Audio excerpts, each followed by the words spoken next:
குதிரை யுத்த நாளுக்கு ஆயத்தமாக்கப்படும், ஜெயமோ கர்த்தரால் வரும். ஆம், எது அந்த யுத்தம்?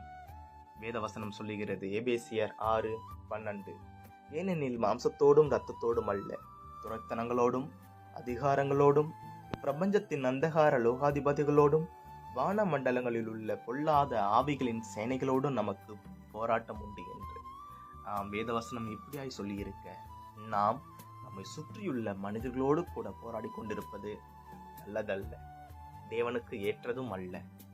ஆகையால் நாம் நம்முடைய ஆவிக்குரிய வாழ்க்கையை சிந்தித்து தேவனுடைய வார்த்தையை நாம் தியானித்து சத்தியத்தை பிடித்து கொண்டு நித்தியத்தை நோக்கி பயணம் செய்ய கர்த்தரிடத்தில் நாம் வேண்டிக் கொள்ள வேண்டும். ஏனென்றால் அவரே ஜெயம் கொடுக்கிற தேவனானவர்.